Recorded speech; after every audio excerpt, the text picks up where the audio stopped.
We're now live. You are live. All right. All right.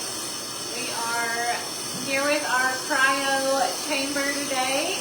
Derek is going to demonstrate doing a cryo session, and we just wanted to talk about cold therapy. Cold therapy's been around for a long time. Everybody has heard about taking ice baths after a hard practice or a hard run. That helps cool down the inflammation in a very rapid way. So we offer two ways to get your cold exposure here at Optimize You. We'll do the cryo tank today. Maybe in a future segment we'll show you what the cold plunge looks like. Both similar experiences. It depends on your your degree of tolerance, I think, in a lot of ways. Yeah, and people just have their preference. Yeah. You know, you stay completely dry here, and then the submersion into the cold tub is definitely different. But yeah, the cold tub takes a little bit more time commitment. Yeah. So with the cryo exposure, you kind of pop in here. We do a little bit of if you're used to it, or if you're a pro at it, you come in, you put on gloves, you put on covers. Strip down to whatever you're comfortable doing, usually boxers or a swimming suit or whatever, and come in here 3 minutes, and you pop out, put your clothes back on, and you're out the door.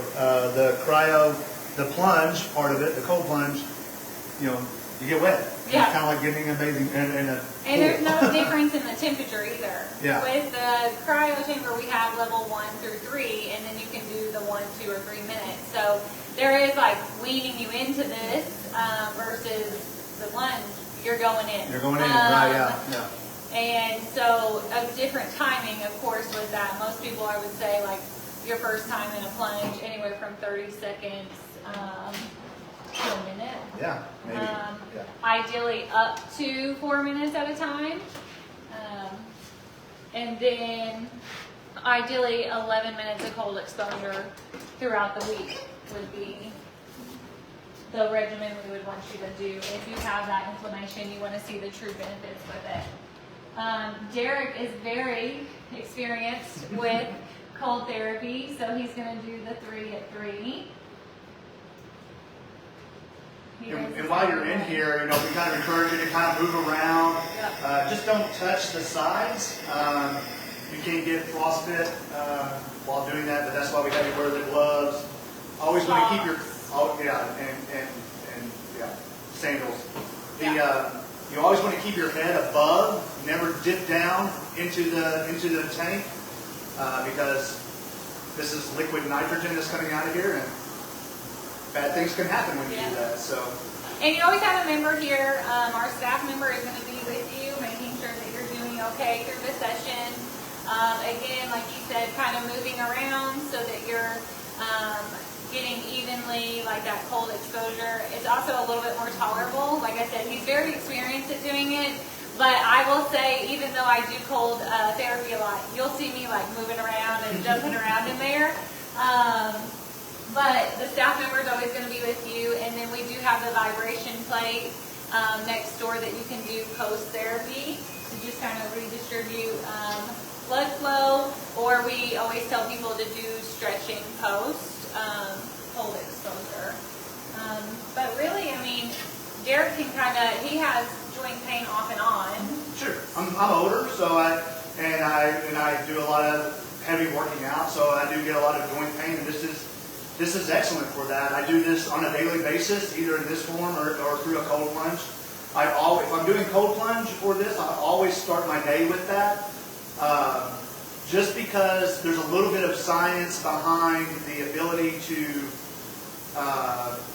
retain muscle growth and continue a hypertrophy of the muscle if you're working out, and limit your post-workout cold exposure. I know we've always heard that. You always see pitchers or quarterbacks or any kind of throwing sports where they'll have ice on afterwards.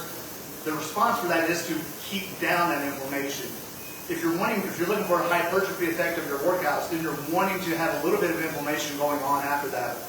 So we always tell people, if you want to do cold exposure after a workout, at least give it about 45 minutes. Yeah. Sauna, on the other hand, or heat exposure, is recommended after that to continue that kind of vasodilation effect of the heat and keep feeding those muscles. So we'll hit sauna up within the next couple of segments here too to talk about that as well. But And most of our people do hot then cold is how we have them like on their regimen.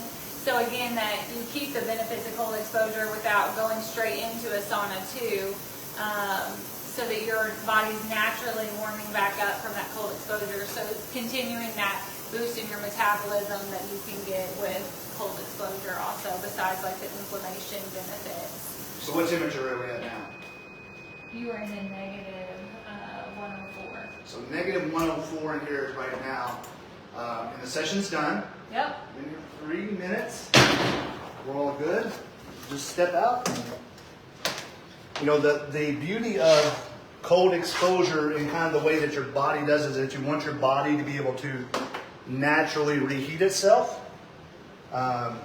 Doing this and then jumping immediately into a hot shower or jumping directly into the sauna kind of defeats a lot of the benefits of the cold exposure. So people can certainly do the sauna first and get their body nice and warm. That's kind of cheating, I think, but you know, you can certainly you can get nice and toasty and then jump in this and still get some benefits from it. But this cold plunge we'll do some other time.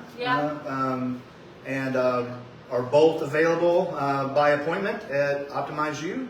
Yeah, if you have any questions on like what you would think would be better, honestly, I typically tell people to try them both. Yeah. I think I like plunge. This is super, like, I do love that I don't have to get wet. I can tell you this, and this is one of those subjective things that with a lot of the therapies that we do here, there's been research about a tremendous dopamine surge with cold exposure. You know, whether or not it's because your body thinks it's dying and then when it realizes it's not, there's this hyper-related feeling. But I can tell you that feeling with me, I get it with both therapies, but with plunging lasts a whole lot longer. So I might feel the plunge throughout the entire day. So I agree with that. Yeah.